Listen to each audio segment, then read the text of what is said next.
Beer Factor is a good title, isn't it? Good title. Better than the title you came up with. What was wrong with Tommy Little's Got Tits Out Tuesday?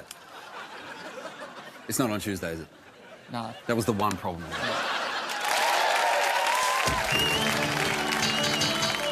It's said that everyone is born with at least one brilliant idea. For the gifted few, it's a beer idea.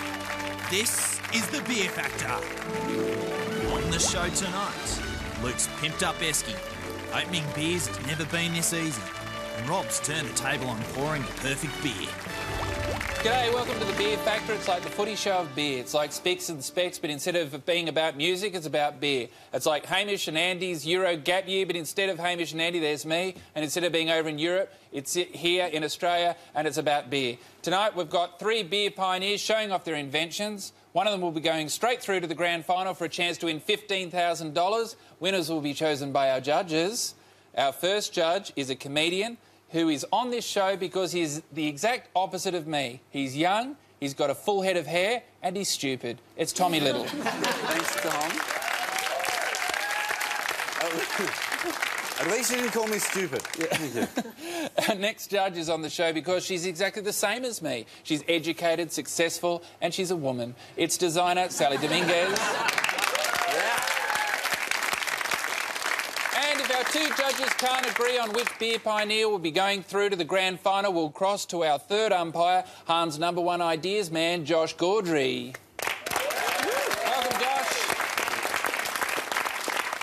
Now, just before we get started, I just want to say I travel around Australia a lot, and I can never remember the beer glass size when I'm travelling interstate.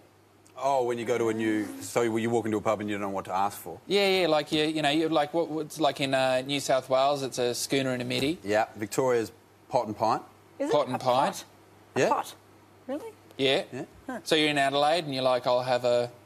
I think it's a pint and a schooner. But the schooner is the size of a midi or pot. Right. It's very confusing. Then in Queensland, they've got a schooner, the size of a schooner, and there's a pot.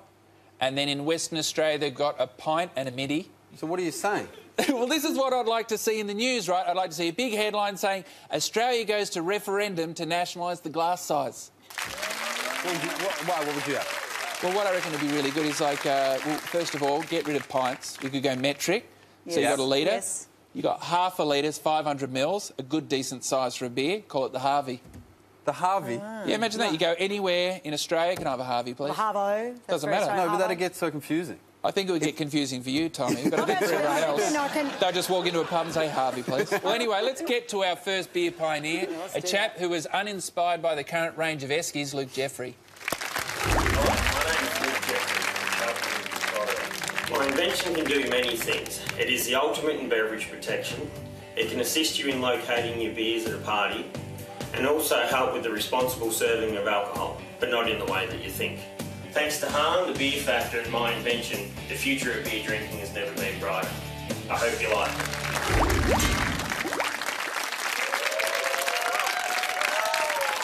OK, we've got Luke Jeffrey here with the Esky 2020. The idea behind this is what are you trying to protect the Esky? Well, you can't drink your beer unless you got it, and if someone's already taken it, it's no good to you. OK, so you've been taking Esky to parties and people have been pilfering it because it's full of delicious Han premium beers, which are obviously the best beer in the world, and that's very frustrating. Sure. Yep. Yeah. They drop off their beer, whatever they're drinking. Whatever take they're the good drinking, stuff. yeah, fair enough. OK. Yeah. Well, can you show us how it works? There's a few things you can do. Often you go to a party and someone sits on your Esky, you feel a bit bad about making them get up out of the seat. Yeah. So, yeah, you just hold your finger on the button for long enough. And if that's not loud enough, you can give it a bit of that action. Yeah, OK, all right, OK. Yeah. Yeah. So, yeah, it's got a cigarette lighter in the front in the old days when you used to have the umbilical cord for plugging your phone into the car. Yeah. But seeing everything's changed these days, we've gone USB just to try and keep up with it. It'll charge your iPhone, your iPad. OK, anything very like good. that. Yeah. I like the thing too, so if someone sits on it, you can set it off, yeah? Just any time. Yeah. But what you could do, if someone was a little bit heavier, you could tell them that it was a weight sensor underneath. Yeah, sure. Yep, it's got a shock sensor in it, so yeah. So anyway, yeah. And then once you've actually got your beer out of the Esky, Yeah. quite often if you've got twist tops or whatever, you always need your bottle opener. OK, yeah. So, or a can opener if you're worried about breaking a nail, and that's not just for the girls, the boys too. No, that's right. You know, when you work in once television, you're finished you look with after your mate. just let it go and she goes back in the Esky so no one can take it. Okay, but ultimately it's to stop people tampering with it. Yep. So can you arm it? Yep. Yeah. So Yeah, you got about 10 seconds for it to. okay, just to set up. Yep. So when you press it, it takes 10 seconds before it's actually armed. For sure. So during that time, you just You can go hard. Yes. no, it's arming, it's arming. Yep. But it would be armed now. Should be. So yeah. if I just give it. okay, it's not bad. Like that, it's all right. All right. Is that all? I noticed you had like an Android device or an iPad or something in the front there. Yeah, quite often you'll see everyone at the party checking football scores and all that. It's a bit rude just doing it on your own thing. So you can set it up, you can play music, look at photos, do whatever you like, and you can turn the video camera on there so you can see who's been drinking the most. Because like surveillance. Yeah. You can have like surveillance. All right. Yeah. All right. So yeah, that's all the stuff we did for a bit of light entertainment. But yeah, where the real part of it comes into is, do you want a bit of mood lighting or we go for it? Take the lights down if that's right. Just okay. Let's have it. Yeah. Party. So when you're out camping, wherever, Yeah. that instead of getting your iPhone or whatever and holding it in there, end up slipping in the drink. Very sensible. Very sensible. All right. Well, what do you think of Luke's invention, Sally? Luke, it's a very thoughtful and holistic beer drinking experience. It's a beautiful thing when you open those peaceful little blue lights. Yeah. And I love that you can take a selfie as you're taking out the beer. You just take a selfie and then upload yourself onto Facebook at your esky drinking your beer. I mean, you've really thought of it all. You've covered all the gens. Some can watch the footy, some can just be on Facebook the entire time while drinking. I think it's I mean, it'd be good if it had wheels and it could move around. I like that idea too. Bring the party to us, but we'll come to the party. That is the party, obviously. I love it. I love it's got so much high-tech stuff in such an old esky. Like, it looks like it should be on Beyond 2000. Right. And it's going to be like, in 2005, everyone's going to have one of these. And it's tricked out like a car. Like, you've got neons, oi, it should lower it and have a subwoofer. It is lowered, it's on the ground. I think it's awesome, Luke. I think it's great. Thank you. Thank you very much, judges. Round of applause for Luke in Esky 2020. Now, every week we put our heads together to solve any beer predicaments that you punters out there have sent us. Sally, what predicament do we have this week? This week, Tom, Paul Lee asked us to solve quite a common problem, getting overlooked at a bar while trying to order your drinks. Dear Han, sometimes when I'm standing at a busy bar waiting to order my Han Superdry, I suddenly become invisible. The bartender will serve everybody around me as if I don't exist. Please help. Paul L, Dover Heights, Sydney. I can't wait to see what you come up with when you put your heads together. Coming up after the break, our next beer pioneer is someone who couldn't get his beers open quick enough for his mates. That's next on The Beer Factor. Mr. Barman, bring me a beer.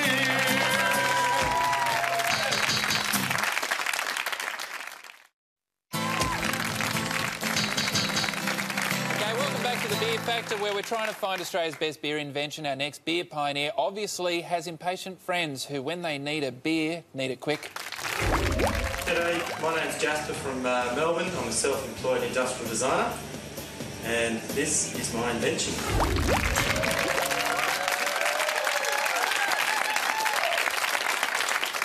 All right, we've got Jasper Baruta here with his beer wrench. Is it Baruta? Baruta. You nearly got it. Okay, all right. You sure you don't want to run with Baruta? I think it's probably a bit better than Baruta. I mean, I don't want to tell you how to pronounce your own surname, but I wouldn't be going to I've got some worse names, trust me. I've got some horrible friends. Jasper Baruta, your invention is a beer wrench. Can you explain it to us? Yes, a few friends and I were having a few beers on a Friday night. Yep. And considerately thinking about the tradies out there on a Friday. You want to get to your beer nice and quickly. Yep. So, first of all, we had a socket set out and decided to try and open a beer with a socket set, but that failed miserably. Oh, okay. So I decided to come up with my own tool, the beer wrench. Okay. And that's what you just... Obviously, that's not the whole thing. Well, no, this isn't the whole thing. You just chuck this into a drill. Yep. An impact drill's pretty handy because it's got a bit of torque behind it. Okay, well, all right. And you reckon it can open them pretty quick? I reckon they can, yeah. OK, well, we'll put you to the challenge. We'll get Tommy down here. Good. Just if you get Tommy Little to come down here with his soft... My man hands. have you ever done any work ever? Real work? No. OK, all right. OK, so we're going to put... Do you want to hold a drill to feel tough? Yeah. Oh, that's got some weight. Did you invent the drill as well? Unfortunately not. OK, all right. So we're going to do the beer wrench versus Tommy's inner city soft hands. Let's go. On your marks, get set, go. Come on, Tommy. Come on, You can't spill it.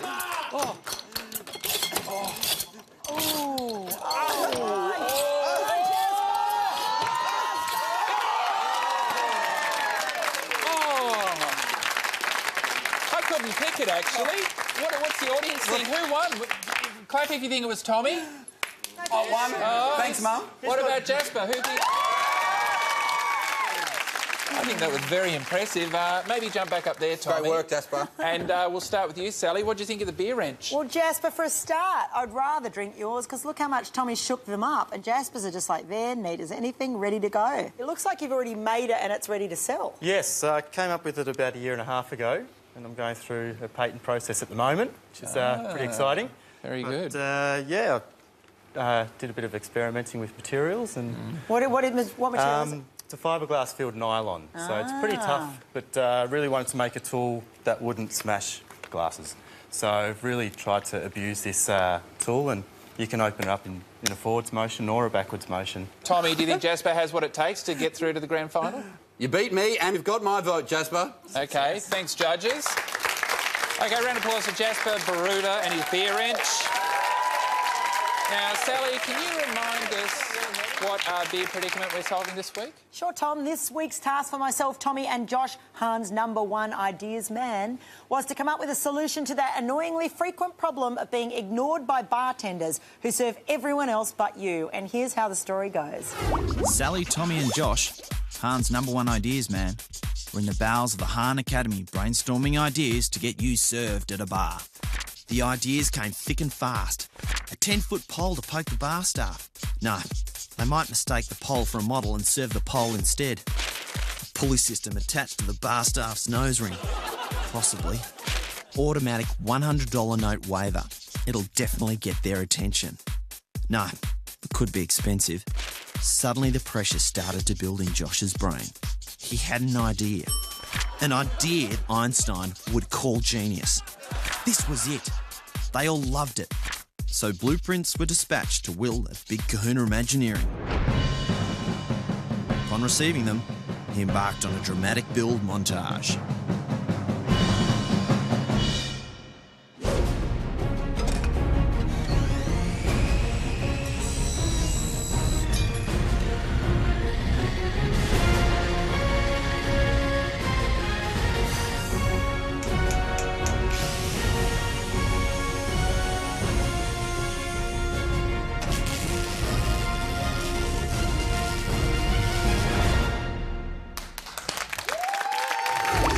Give us a taste of what you came up with. Well, it guarantees that I'm going to get served at the bar before you are next time we go. Now stay tuned for our next beer pioneer, who's a 69-year-old DJ who likes to play the turntables.